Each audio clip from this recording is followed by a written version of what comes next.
La Russie a gagné la guerre en Ukraine. Et Viktor Orban, le Premier ministre hongrois, le clame haut et fort. Sans un déploiement massif de troupes occidentales, la victoire de Moscou est inéluctable. L'Union européenne, épuisée, finance un conflit qui l'étouffe, tandis que les États-Unis, sous Trump, se replient sur la Chine, abandonnant une Europe fracturée. Orban prophétise une Ukraine divisée en 3 zones russes, un bloc occidental démilitarisé et un effondrement imminent de l'UE, incapable de rivaliser avec des puissances émergentes comme les BRICS. Il propose un affrontement géopolitique, un accord direct avec Poutine pour sécuriser l'Europe sans intégrer l'Ukraine à l'UE ou à l'OTAN. Cette analyse décortique la vision de Viktor Orban, révélant un Occident en péril face à une Russie inébranlable. Pensez-vous que négocier avec Moscou pour diviser l'Ukraine soit le seul moyen d'éviter une guerre ouverte ? Alors, comment allez-vous ? Vous allez bien ? Moi, je vais très bien, ça se voit. Eh bien, écoutez, on a un discours ici très intéressant qu'on a redécouvert encore une fois. Très, très intéressant. Je voudrais que vous fassiez vos commentaires pour que l'on puisse faire la lecture ensemble et puis tirer des conclusions. On y va. On regarde la vidéo, ensuite on fait un commentaire. L'année dernière, nous avons posé plusieurs questions lors de la réunion de Kutch. Y aura-t-il un nouvel président américain et une nouvelle politique ? En septembre 2024, oui, il y en a un. Y aura-t-il un nouveau gouvernement allemand ? Oui, il y en a un. La France sortira-t-elle du tourbillon des crises gouvernementales ? Non. Y aura-t-il une redistribution du pouvoir ou un équilibre en Pologne ? Oui, c'est arrivé. Le V4 peut-il renaître ? Oui. Y aura-t-il une victoire militaire russe ? Nous l'avons demandé l'année dernière. Oui, il y en a une. L'Ukraine sera-t-elle divisée ? Oui. Le groupe BRICS va-t-il continuer à se renforcer ? Si vous avez vu la rencontre de Pékin, vous connaissez la réponse, oui. L'Union européenne résoudra-t-elle son dilemme fondamental, celui incarné par l'euro ? Non. Ce sont les questions posées et les réponses obtenues. Aux États-Unis, il y a un nouveau président, mais plus important encore, une nouvelle stratégie politique, internationale et géopolitique. Ce que font les Américains aujourd'hui repose sur une simple prise de conscience. Si l'ordre commercial mondial, tel que nous l'avons connu ces 30 à 40 dernières années, perdure, les rivaux des États-Unis se renforceront davantage qu'eux. Ils les dépasseront. Cette prise de conscience explique tout ce que nous voyons de la part du président Trump. Une nouvelle stratégie américaine est apparue, dont l'essence est que, contrairement aux rêves des démocrates d'une paix mondiale et d'une démocratie exportable, les Américains font face aux faits. Ces faits ne sont pas très réjouissants d'un point de vue américain. Le premier fait qu'ils reconnaissent est que la Chine a un avantage démographique insurmontable, un avantage technologique croissant, un avantage croissant en capital et un désavantage militaire qui diminue. Sans les fournisseurs chinois, l'économie américaine ne fonctionne pas. Et avec le temps, les Chinois deviennent de plus en plus des créanciers du monde occidental. C'est la réalité. La réalité suivante, après la Chine, que les Américains ont reconnue, c'est que la Russie a gagné la guerre. Sans l'envoi de centaines de milliers de troupes terrestres, la victoire russe est irréversible. Or, ils ne veulent pas envoyer de troupes. La stratégie américaine reconnaît également qu'il est possible de faire des affaires avec la Russie, mais qu'il sera impossible de détacher les Russes de la Chine dans les prochaines décennies. Les Américains doivent aussi affronter le fait qu'ils perdent du terrain dans la région du Pacifique. Il y a cette fameuse zone de 200 miles, la distance où vous avez des droits commerciaux exclusifs depuis vos côtes vers la mer. Ce que font les Chinois en ce moment, et tout ce que vous entendez sur Taïwan concerne cela, c'est développer des capacités militaires pour repousser les forces américaines stationnées ou apparaissant dans cette zone de 200 miles. C'est l'essence de ce jeu, car si les États-Unis perdent dans la région Asie-Pacifique, ils perdent aussi globalement. Les États-Unis ont des alliés dans cette région. Taïwan, le Japon, la Corée du Sud, le Vietnam, les Philippines. Mais le danger grandit que sans intervention militaire, la Chine intègre progressivement ces pays dans son économie, devançant ainsi les États-Unis.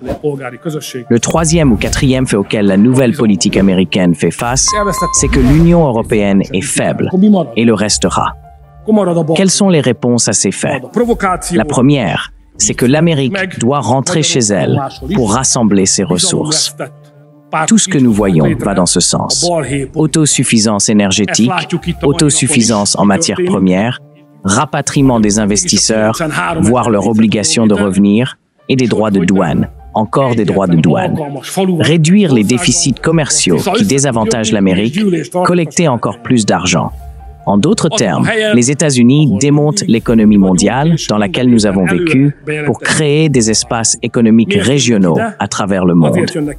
La stratégie américaine inclut aussi l'abandon de l'exportation de la démocratie. Ils ne veulent plus dire aux autres quel est le bon système politique. Chaque pays a sa culture, qu'il gère comme il veut. Mais ils reviennent à une politique de grande puissance. Leur comportement n'est plus influencé par des règles internationales. Ils ne voient plus le monde comme un espace régi par des règles que tout le monde respecte, mais comme un monde d'acteurs, de puissance, d'influence, de capacité, de projection de force. Utiliser la force, c'est cela, la politique de grande puissance. Le monde y est revenu. Que se passe-t-il en Europe?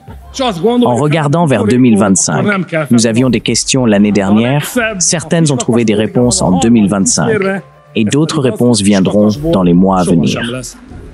La question principale est, l'économie européenne se redressera-t-elle? Nous sommes en direct, je vais le dire, probablement pas. En Allemagne, le nouveau chancelier a déclaré la fin de l'État-providence, mais aucun modèle compétitif n'a été présenté.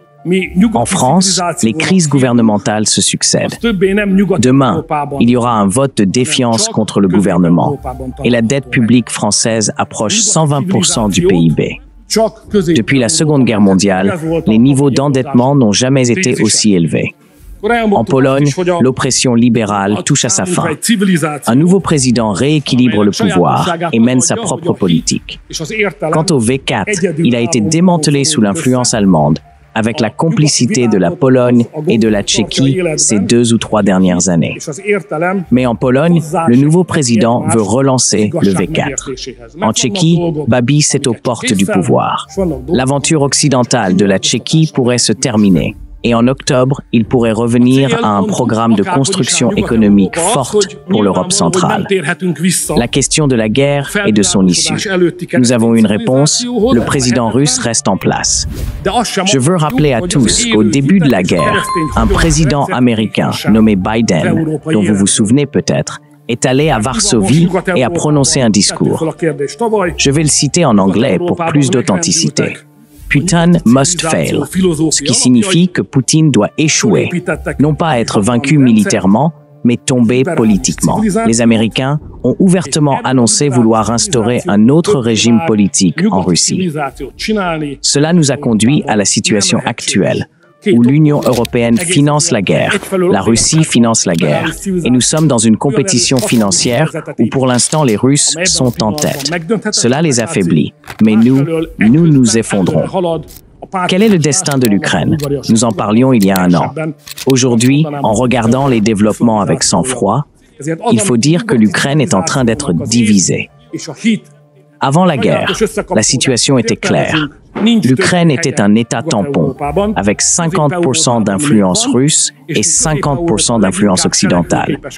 Il y avait des débats, des gouvernements allaient et venaient, mais personne ne remettait en question que l'Ukraine était une zone tampon entre l'Occident et la Russie, et que la sécurité de tous dépendait d'un équilibre d'influence à peu près égal.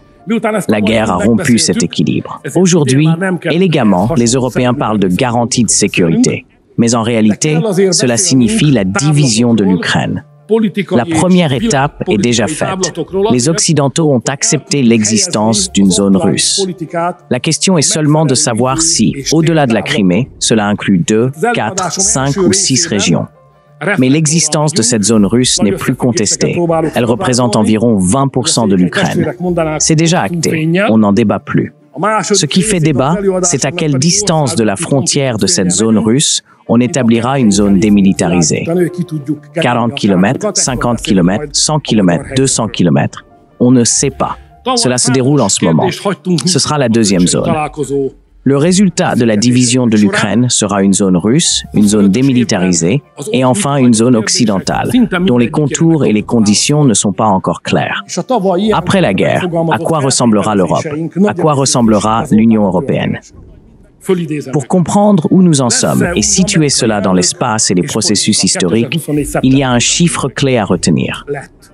La crise financière, c'était 2008, qu'on appelle 2008-2009. À l'époque, en regardant l'économie mondiale, les États-Unis représentaient 22,9%, disons 23%, de la performance économique mondiale. L'Union européenne en représentait 25,4%, disons 25%. Nous étions à 25, les Américains à 23. Si on regarde l'économie mondiale en 2024-2025, les Américains représenteront 26,8%, disons 27%, et nous, les Européens, 17,6%. De 2008 à 2025, les Américains ont augmenté leur part dans l'économie mondiale de 4%, tandis que nous avons perdu 8%. Cela montre que notre situation actuelle n'est pas inévitable. En 2008, nous étions au même niveau que les Américains. Si nous sommes là où nous sommes, c'est uniquement parce que les Européens ont été mal dirigés. Si nous avions été aussi bien dirigés que les Américains, nous serions toujours à égalité avec eux. Sur cette base, je formule une thèse. L'Union européenne entre actuellement dans une phase de désintégration et de fragmentation. Si cela continue, et c'est le scénario le plus probable, l'histoire de l'Union européenne sera vue comme une noble tentative avec un résultat décevant. La période de l'Union européenne, vue d'une certaine distance historique, sera considérée comme l'ère du déclin et de l'insignifiance de l'Europe. Tant que la guerre continue, l'Union européenne est un acteur impuissant, une lame d'oc. Elle ne peut pas bouger, car sur le plan de la défense, elle dépend des États-Unis. Sans les États-Unis, elle ne peut ni régler la situation en Ukraine, ni assurer sa propre sécurité. Cette dépendance défensive empêche l'Europe de mener une politique commerciale autonome, comme nous l'avons vu lors des négociations sur les droits de douane. Cette dépendance ne pourra pas être levée tant que la guerre en Ukraine durera. En réalité, l'Europe ne devrait pas frapper à la porte de Washington, mais aller à Moscou pour conclure un accord de sécurité entre l'Union européenne et la Russie. Pas seulement sur l'Ukraine, mais un accord global de sécurité UE-Russie qui inclurait clairement que l'Ukraine ne rejoindra ni l'OTAN ni l'Union européenne. Cependant, je pense que la Hongrie pourrait soutenir un accord de partenariat stratégique entre l'Ukraine et l'UE. Nous ne sommes pas anti-ukrainiens. Nous avons notre histoire et des questions liées aux minorités, mais nous ne sommes pas contre l'Ukraine. Nous voulons un avenir et une perspective pour l'Ukraine, car un effondrement de l'Ukraine à notre frontière serait une menace énorme. Mais cet avenir ne peut pas passer par une adhésion, car cela signifierait la guerre. Un partenariat stratégique, en revanche, est possible. Tant que la guerre continue, l'UE ne peut pas s'ouvrir à la Chine ni à l'Inde, car la guerre est le point de référence. Accuser la Chine et l'Inde d'acheter l'énergie russe et donc de financer la guerre empêche de conclure des accords économiques avec ces pays. En somme, continuer la guerre est une stratégie européenne perdante. Les États-Unis, eux, se contentent de demander un café et d'écouter leurs subordonnés européens. C'est ce qui se passe. Et si nous ne changeons pas, cela continuera ainsi. Si vous n'êtes pas encore ici, faites ça, vous savez comment ça se passe. Vous ne faites pas encore partie de notre communauté, ça serait un grand plaisir de vous avoir, comme ça on va grandir ensemble. Faites un commentaire, ne partez pas sans faire un commentaire. On veut savoir ce que vous en pensez. God bless.